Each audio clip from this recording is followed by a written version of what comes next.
Saudi अरब और पाकिस्तान ने हाल ही में एक बड़ी डिफेंस डील की है, जिसके तहत पाकिस्तान और सऊदी डिफेंस पार्टनर हुए और एक पर हमला दूसरे पर अटैक माना जाएगा। दोनों एक दूसरे की हिफाजत करेंगे। इस समझौते से सऊदी को परमाणु प्रोटेक्शन मिल गया था, क्योंकि पाकिस्तान मुस्लिम देशों के बीच एकमात्र परमाणु ताकत है। अब तेल की दौलत से मालामाल सऊदी ने पाकिस्तान को रिटर्न गिफ्ट दिया है। सऊदी की एक एआई कंपनी ने पाकिस्तान में निवेश करने की बात कही है। इस इन्वेस्टमेंट में 30 लाख लोगों को एआई टेक्नोलॉजी से जोड़ा जाएगा। इस डिफेंस डील के बाद अब पाकिस्तान को सऊदी अरब से बड़ा तोहफा मिला है। सऊदी की कंपनी गो एआई हब ने पाकिस्तान में इन्वेस्ट करने का ऐलान कर दिया। ये कंपनी पाकिस्तानियों को एआई के बारे में बताएगी, उन्हें ट्रेन करेगी और जॉब प्रोवाइड कराएगी। इस प्लान के तहत कंपनी पहले फेज में कम से कम 50,000 पाकिस्तानियों को ट्रेन करने जा रही है। शुरुआत में 1,000 पाकिस्तानियों को नौकरी देने की भी तैयारी है। मीडिया रिपोर्ट बता रही है कि पाकिस्तान ने एआई सेक्टर में 30 लाख नौकरियां देने का लक्ष्य रखा है। कहा जा रहा है कि अब सऊदी की कंपनी गो एआई हब पाकिस्तान को आने वाले वक्त में इसके लिए सपोर्ट करेगी। दरअसल पाकिस्तान ने जब से सऊदी के साथ डिफेंस डील की, तब से उसका मकसद सऊदी को पाकिस्तान में पैसा लगाने के लिए राजी करने का रहा है। पाकिस्तान हेल्थ, कम्युनिकेशन और दूसरे सेक्टर में रियाद से डील की चाहत रख रहा है। हाल ही में सऊदी ने पाकिस्तान के हेल्थ सेक्टर में इन्वेस्ट करने की बात कही थी, लेकिन गो एआई हब ने पहले ही निवेश करने की घोषणा कर दी। सऊदी की इस एआई कंपनी का हेड ऑफिस रियाद में है और ये बहुत से प्रोजेक्ट में एडवांस एआई टेक्नोलॉजी प्रोवाइड कराती है। गौरतलब है कि सऊदी और पाकिस्तान में सितंबर महीने में डिफेंस डील हुई है। कहा जा रहा है कि मिडिल ईस्ट में इसराइल की आक्रामकता से निपटने के लिए सऊदी अरब ने पाकिस्तान के साथ ये डील की। सऊदी और पाकिस्तान दोनों ही इसराइल को फिलहाल मान्यता नहीं देते हैं। कतर पर इसराइल ने जब हमास नेताओं को निशाना बनाकर हमला किया, तब सऊदी के कान खड़े हुए। आरोप लगता है कि इसराइल अपने ग्रेटर इसराइल के लक्ष्य को लेकर आगे बढ़ रहा है। उसके रास्ते में सऊदी समेत कई अरब देश आते हैं। ऐसे में उससे बढ़ते खतरे को देखते हुए सऊदी ने पाकिस्तान से ये डील कर ली। कुछ मिडिल ईस्ट एक्सपर्ट बताते हैं कि सऊदी ने ये डील इसराइल की वजह से नहीं, बल्कि यमन में हूतियों को कंट्रोल करने के लिए की है, क्योंकि अंसारुल्लाह सऊदी के दुश्मन माने जाते हैं। बहरहाल सऊदी ने पाकिस्तान में अपना पहला बड़ा निवेश कर दिया है।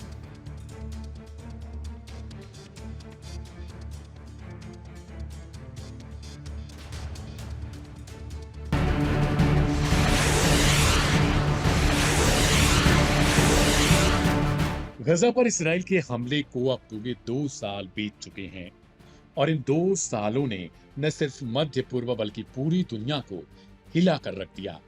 7 अक्टूबर साल 2023, वो दिन जब हमास ने इसराइल पर एक अप्रत्याशित हमला कर दिया।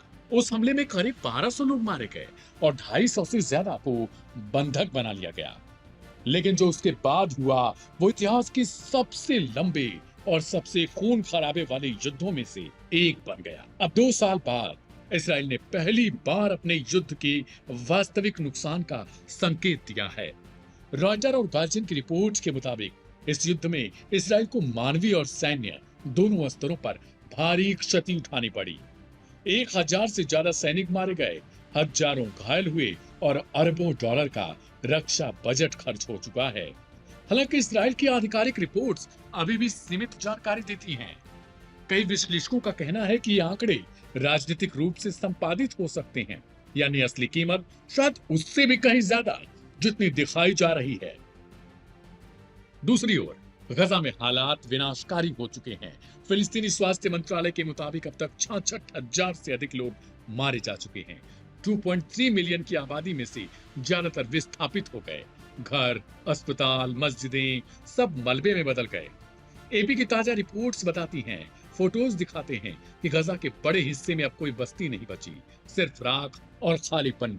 इस बीच इसराइल और हमास के बीच संघर्ष विराम की बातचीत लगातार खिंचती जा रही है। वॉशिंगटन और दोहा के बीच जो कोशिशें चल रही वो बार बार अटक रही हैं। अमेरिकी राष्ट्रपति डोनाल्ड ट्रंप का 20 सूत्रीय गजा शांति प्रस्ताव भी इस गतिरोध को नहीं तोड़ सका। हमास का इस प्रस्ताव को इसराइल का पक्षधर बताकर संशोधन की मांग कर रहा है, जबकि नेतन्याहू ने इसे तत्काल समर्थन दे दिया।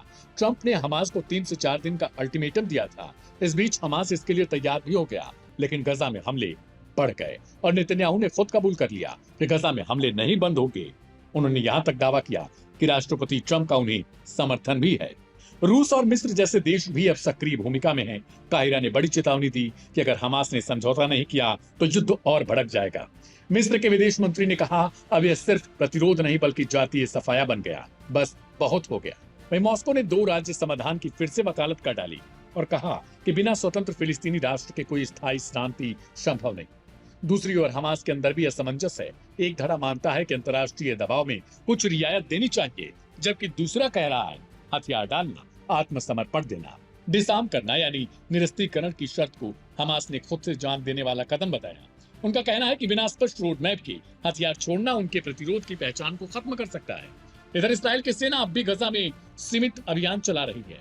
हमास के टनल नेटवर्क और गुप्त ठिकानों को निशाना बनाया जा रहा, लेकिन इसके साथ ही युद्ध अपराधों के आरोप भी बढ़ रहे। संयुक्त राष्ट्र की रिपोर्ट कहती है यह संघर्ष अब एक मानवीय आपदा में बदल गई। गजा के बच्चों को लेकर यूनिसेफ का बयान सबसे भयावह है।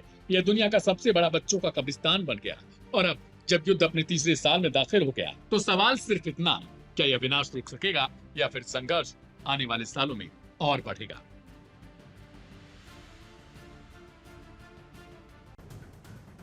अमेरिकी राष्ट्रपति डोनाल्ड ट्रंप ने रविवार को एक बार फिर हमास को धमकी दी है।